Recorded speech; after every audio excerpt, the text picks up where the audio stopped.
জরিপের উদ্দেশ্য কী? জরিপের উদ্দেশ্য কী আজ আমরা নিজেদের ভাষায় নিজেদের মতো করে বোঝার চেষ্টা করব যে জরিপের উদ্দেশ্য কী।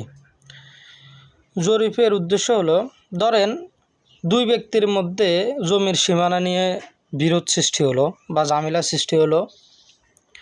তখন দুই ব্যক্তিও বলল যে ঠিক আছে, তুমি নকশা নাও আর একজন সার্ভেয়ার বা একজন আমিনকে নিয়োগ করো, নকশা ধরে মাপি আমার সীমানাটা নির্ধারণ করে দিবে। তখন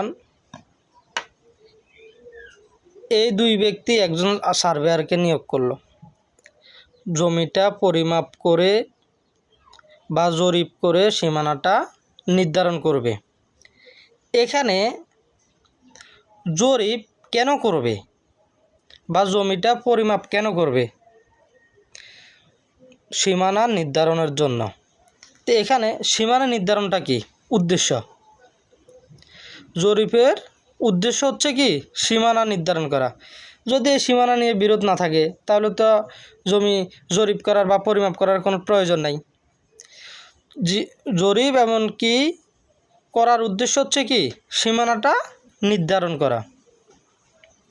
ধরেন পারিবারিকভাবে ওয়ারিশের সম্পদ নিয়ে নিজেদের মধ্যে ঝামেলা হলো, হয়তোবা কেউ বেশি খা বা কেউ কম খা, এভাবে তখন উভয় মিলে সিদ্ধান্ত নিল ঠিক আছে, জয় ঝামেলার কোনো প্রয়োজন নাই, একজন আমিনদের নিয়োগ করে সে আমাদের মালিকানা নির্ধারণ করে আমাদের এই প্রাপ্ত ভূমিটুকু আমাদেরকে ভাগবাটোয়ারা করে দিবে। এখানে একজন আমিন জরিপ করে ভাগবাটোয়ারা করে দিবে। ভাগবাটোয়ারা কি উদ্দেশ্য? জরিপ করার বা পরিমাপ করার উদ্দেশ্য কি ভাগবাটোয়ারা করা। সেম এভাবেই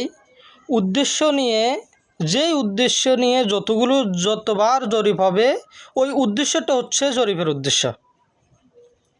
আশা করি বুঝতে পেরেছেন।